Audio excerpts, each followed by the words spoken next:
Enggak ada di sini.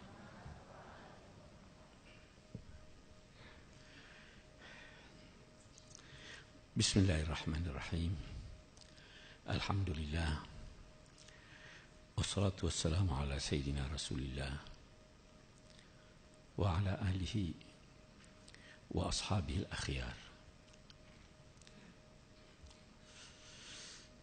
Bapak-bapak, ibu-ibu, saudara-saudara sekalian, assalamualaikum warahmatullahi wabarakatuh.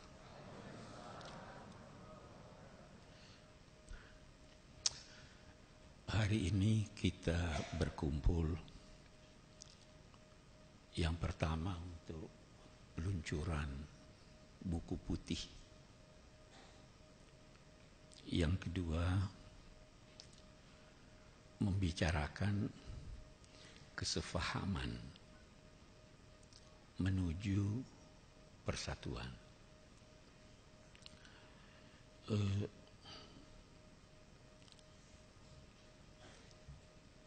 Dua acara ini sebenarnya menyatu.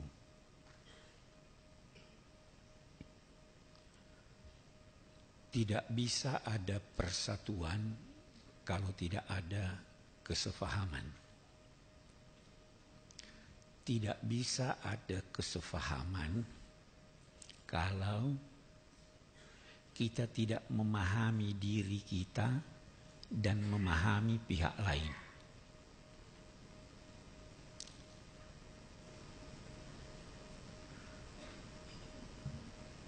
Buku putih itu upaya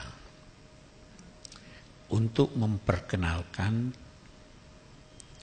agar difahami siapa Syiah itu. Tetapi memahami Syiah saja tidak cukup untuk terwujudnya kesefahaman kalau pihak yang di luar Syiah tidak memahami dirinya. Karena itu kesepahaman perlu.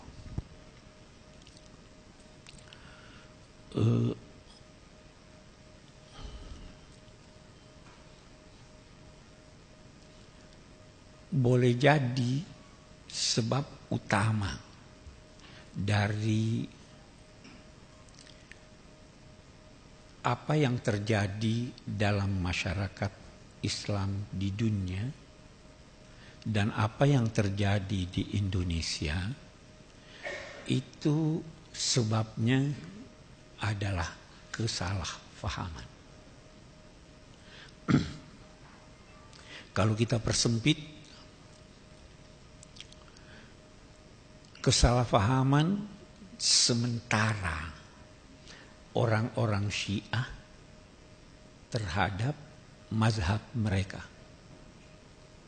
dan kesalahpahaman orang-orang Sunni terhadap mazhab mereka.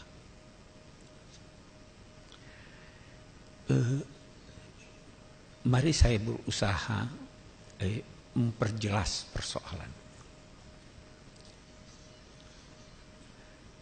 Tidak dimungkiri oleh siapapun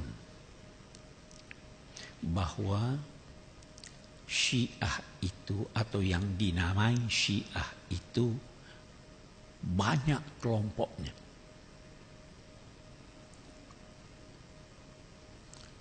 Sehingga kalau ada pendapat dari satu kelompok Syiah yang dinisbahkan kepada kelompok lain, maka di sini bisa timbul kesalahpahaman. Satu contoh, ada Syiah Ismailiyah yang ada sekarang, ada Syiah Zaidiyah yang ada sekarang, banyak di Yaman, ada Syiah Ja'fariyah yang ada sekarang.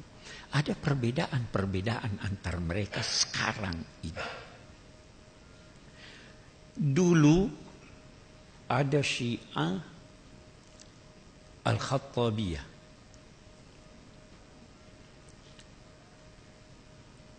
Ada Syiah Al-Qaramitah. Ada Syiah bermacam-macam. Puluhan. Kalau Anda mengambil pendapat Syiah, katakanlah Al-Qaramitah atau Al-Khattabiyah, lalu Anda nisbahkan kepada Al-Ja'fariyah, terjadi kesalahpahaman. Dan Anda menzalimi salah satu dari kelompok itu. Kita tidak bisa memungkiri bahwa ada Syiah yang sesat. Tidak bisa dimungkiri. Bahkan ada kelompok Syiah yang menyesatkan kelompok Syiah yang lain. Salah satu keluhan adalah Anda mengambil pendapat satu kelompok, kemudian menyangka bahwa itu adalah kelompok yang lain, lalu atas dasarnya Anda menyesatkan kelompok yang lain. Ini karena tidak faham. Saya lihat di sisi sunnah pun begitu. Semua sepakat bahwa jangan mudah mengkafirkan orang lain. Itu di sunnah begitu. Imam Ghazali berkata, kalau seandainya Anda mendengar kalimat yang diucapkan oleh seseorang, 99% diantaranya menunjukkan bahwa yang bersangkutan kafir, masih ada 1% yang memungkinkan dia dinilai beriman, maka jangan kafirkan dia. Itu di sunnah. Karena membiarkan hidup seorang 1000 orang yang kafir, itu kesalahannya lebih ringan daripada membunuh karir seorang muslim. Tapi kan ini banyak yang tidak tahu ini kan. Jadi tidak mengerti dirinya. Bisa jadi tidak mengerti dirinya, tidak mengerti orang lain, terjadilah cekcok. Itu yang pertama. Saya khawatir nanti ini buku namanya apa ini? Buku yang dibagikan, buku putih ini. Syiah. Nanti muncul lagi itu. Ini Syiah yang mana nih? Ya kan? Yang kedua yang saya ingin garis bawahi dalam konteks kita mencari atau menuju ke persatuan itu.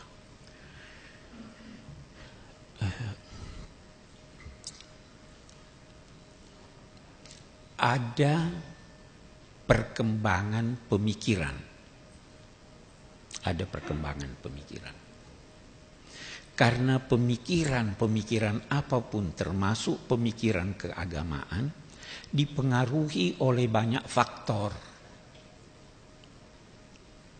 Bisa perkembangan ilmu, bisa kemaslahatan, bisa kecenderungan seseorang, bermacam-macam faktor. Sehingga semua mazhab apapun, mazhab pemikiran apapun, pasti telah terjadi perubahan-perubahan sedikit atau banyak menyangkut pendapat-pendapatnya. Pasti itu. pendapat Darwin sudah diubah oleh pendapat Darwinisme yang baru. Berkembang. Pendapat Syafi'i, jangankan dengan orang lain, dengan dirinya yang ada ketika dia di Irak sudah berbeda dengan ketika dia di Mesir. Ada perkembangan. Salaf begitu juga.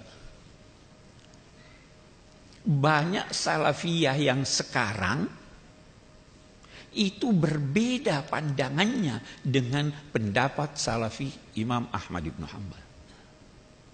Ada perkembangan. Kemaslahatan umat Islam mengantar sebagian tokoh-tokohnya untuk melakukan pendekatan-pendekatan berdasar pemikiran dan pertimbangan-pertimbangan baru. Kalau tidak, itu adalah orang-orang yang terlambat lahir. Saya ada menulis itu, Sunnah dan Syiah bergandengan tangan, dibantah oleh satu pesantren. Saya lihat-lihat, kalau saya bantah, saya terlambat lahir. Karena mereka masih merujuk kepada pendapat-pendapat lama yang boleh jadi tidak bersumber dari apa yang diuraikan sekarang ini. Tapi coba merujuk. Saya pernah bertanya kepada ulama-ulama Syiah kontemporer. Adakah perkembangan itu? Jelas ada. Ada perkembangan itu.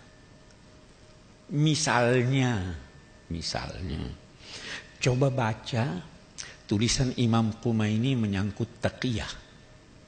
Itu beda sekali dengan pendapat. Ada perkembangan dong. Coba baca pendapat yang berkaitan dengan izin untuk mengangkat senjata terhadap penguasa. Dulu tidak ada izin itu.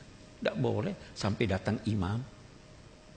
Ada perkembangan pemikiran. Sehingga kalau orang ingin merujuk kepada suatu mazhab dengan melihat pendapat-pendapat yang lama tanpa mempertimbangkan pendapat baru, itu salah paham namanya. Ya kan?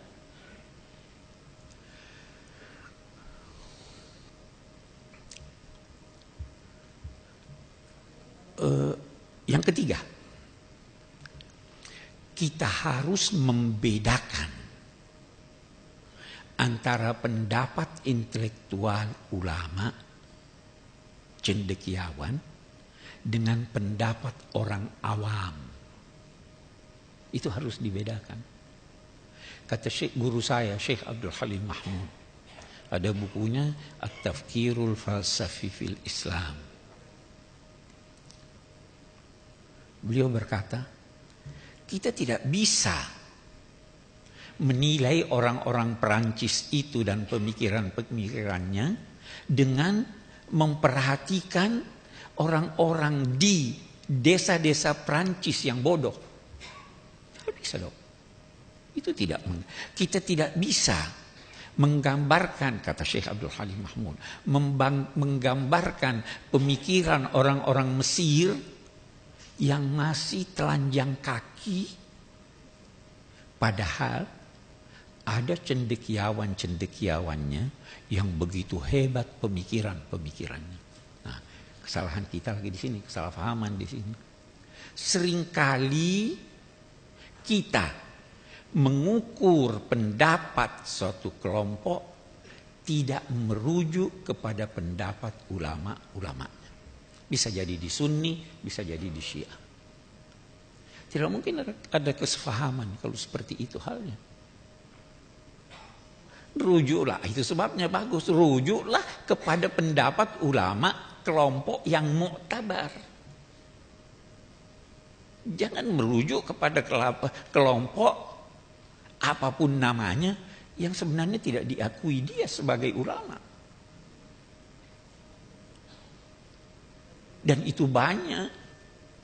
Bukan hanya di Syiah, di Sunni pun banyak. Saya ingin memberi contoh di Sunni yang saya banyak pelajari. Bagaimana pendapat ulama-ulama hadis menyangkut Imam Ghazali dalam bidang hadis. Katakan tidak mengerti hadis, Imam Ghazali ini. Bagaimana pendapat ulama-ulama tentang Imam Sayuti? Kata Syekh Muhammad Rashid Ridha, itu orang pengumpul kayu di malam hari. Hatibul Lail. Jadi semua itu bisa jadi apalagi sekarang kita. Ada sudah jadi kiai kan? Padahal itu sebabnya. Ada seorang penulis besar di Mesir, almarhum Abdul Qadir Audah, menyatakan problema umat kita adalah agama ini al-Islam baina jahli abnaihi wa ajzi ulamaihi. Islam berada di tengah-tengah kebodohan umatnya dan ketidakmampuan ulamanya. Itu kita. Sekali lagi, ada orang-orang kita, termasuk saya. Pak Quraisy itu Syiah. Saya katakan tidak. Saya bukannya berkata bahwa saya bukan Syiah madhaban karena saya anggap Syiah sesat. Tidak. Karena saya fahami siapa yang dimaksud dengan Syiah. Syekh Abdul Halim Mahmud, beliau itu guru saya. Saya sangat akrab dengan beliau. Beliau berkata begini, mari kita lihat. Jangan beranggapan bahwa seorang yang berpendapat bahwa Sayyidina Ali bin Abi Thalib afdal, lebih utama dari Sayyidina Abu Bakar, Umar, dan Utsman. Jangan berkata bahwa orang yang berpendapat demikian Syiah.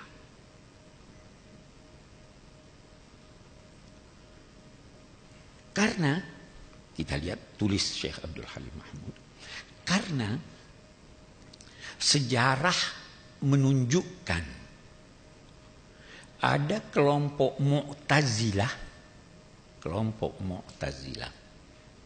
yang di Baghdad itu berbeda dalam sikapnya terhadap Sayyidina Ali dengan kelompok Mu'tazilah yang di Basrah. Yang di Basrah itu menilai bahwa Sayyidina Ali afdal dari Sayyidina Abu Bakar, Umar, dan Utsman. Tetapi mereka bukan Syiah, bahkan mereka memusuhi Syiah. Jadi ini kita, saya khawatir itu yang terjadi di Indonesia ini Syiah bukan Syiah. Itu bukan Syiah. Karena kita tidak paham, kita kan mau kesepahaman nih. Fahami dulu diri Anda. Satu contoh lagi. Satu contoh lagi. Siapa yang dinamai kafir? Ada diskusi di kalangan ulama Syiah antara mazhab Abu Hanifah dan mazhab Syafi'i. Atau bahkan antara Imam Abu Hanifah dan Imam Syafi'i. Imam Abu Hanifah berkata yang tidak salat kafir. Bagus. Imam Syafi'i berkata tidak, dia tidak kafir. Enggak, dia kafir. Lah. Imam Syafi'i bertanya, bagaimana caranya orang yang tidak salat ini, karena Anda katakan dia kafir, bagaimana caranya supaya dia masuk Islam lagi? Dijawab oleh Imam Abu Hanifah, dia ucapkan 2 kalimat syahadat. Terus kata Syafi'i, lah ini dia tidak pernah tinggalkan 2 kalimat syahadat. Kenapa Anda suruh lagi dia mengucapkan? Jadi itu bukan kafir, itu muslim yang berdosa.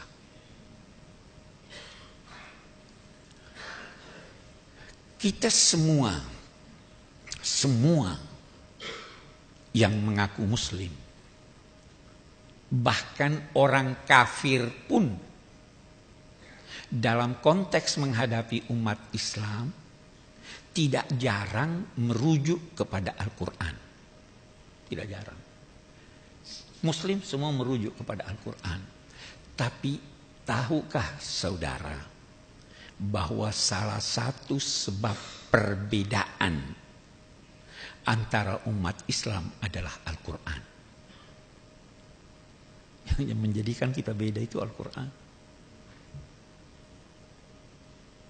Syafi'i merujuk ke Al-Quran. Abu Hanifah merujuk kepada Al-Quran. Imam Ja'far merujuk kepada Al-Quran. Imam Zaid merujuk kepada... Semua ini merujuk kepada Al-Quran. Tapi berbeda. Karena memang sedikit sekali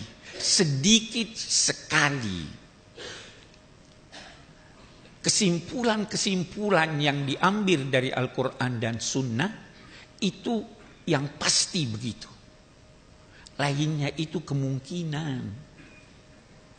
Kenapa kemungkinan? Kata Imam Asy-Syatibi yang Sunni Maliki itu ada 10 sebabnya. Ini kata dari Al-Quran, ini kata. Arti hakiki atau arti majazi? Yang berarti hakiki sudah beda dengan yang berkata majazi. Allah punya tangan. Yadullahi fauqa aydihim. Ada tangan Tuhan, tapi beda dengan tangan makhluk, itu kata ini. Yang berkata tidak, ini metafor, sudah beda kita. Ada sebab perbedaan lagi. Rujukan kepada bahasa. Al-Masih, apa artinya Al-Masih? Apa dia terambil dari masaha mengusap atau dari saha berkeliling? Sudah beda. Ada persoalan i'rab. Wamsahu bi ru'usikum wa arjulikum atau wa arjulakum. Sudah beda lagi. Dua-dua merujuk kepada Al-Quran. Ada sisipan. Orang yang musafir itu boleh puasa atau tidak? Tidak boleh. Bagus, itu pendapat Syiah, Ja'fariyah. Tapi Sunni, kenapa? Dua-dua merujuk ke Al-Quran dan Sunnah. Wa man kana minkum maridan aw ala safarin fa iddatun min ayyamin ukhra. Sunni dia sisipkan karena dia mengukuhkan hadis. Man kana minkum maridan aw ala safarin walam yasum. Dalam kurung. Semua merujuk dan itu kemungkinan. Banyak sekali faktor. Hadis begitu juga. Ini riwayat Bukhari. Ada perawi-perawi Bukhari yang dianggap tidak cukup kuat oleh Imam Muslim. Kalau kita mau ambil semua ini lantas merujuk, oh itu mazhab ini begini. Tidak. Demikian juga di Syiah kan. Tidak semua apa yang di Al-Kafi menurut ulama Syiah itu sahih. Sebagaimana ulama Sunnah berkata, tidak semua, jangankan yang di riwayat Ahmad, dalam sahih Muslim pun ada yang tidak sahih oleh sementara ulama Muslim, ulama Sunni. Yang penting dalam konteks kesepahaman ini kita bersatu dalam akidah. Dan ketika kita bersatu dalam akidah, tidak harus rumusannya persis sama. Tapi yang penting kandungannya sama. Ya kan? Itu Syekh Muhammad Abduh berkata, rukun iman itu yang penting 2. Percaya pada Allah dan hari kemudian. Tapi dalam rinciannya dia katakan, kalau saya percaya pada hari kemudian, tentu uraian tentang hari kemudian tidak bisa diketahui oleh akal saya. Itu saya ketahui melalui Rasul. Kalau begitu saya harus percaya Rasul. Rasul tidak mungkin mengungkapkannya itu melalui nalarnya, tetapi pasti dia disampaikan oleh malaikat. Kalau begitu saya harus percaya pada malaikat. Begitu seterusnya. Kita tidak terikat dengan rumusan, kita terikat dengan kandungan apa yang dirumuskan itu. Itu baru kita sepaham. Tapi kalau Anda mau persis sepaham redaksinya, itu tidak mungkin. Nah, kalau kesepahaman ini sudah terjadi, itu mudah. Apalagi kalau kita merujuk ke ulama-ulama kita sekarang, baik yang Sunni maupun Syiah. Itu sebabnya dalam semua konferensi, pertemuan-pertemuan yang diadakan oleh berbagai ulama, mereka sepakat. Sepakat mereka. Sejak tahun 61 di Mesir, sudah terbit apa yang dinamai dulu, pertama terbitnya Mausu'at Jamal Abdul Nasir Al-Fiqhiyah. Ada 8 mazhab yang masuk di situ. 4 mazhab Sunni yang terkenal, Malik, Syafi'i, Hambali, Abu Hanifah, Ahmad ibn Hanbal. Baru masuk Syiah Ja'fariyah, Al-Ibadiyah, Az-Zahiriyah, apalagi 1. 8 orang udah sepakat sejak dulu. Kalau ulamanya yang benar ya. Tapi ulamanya yang gagal, itu yang menghembus-hembuskan.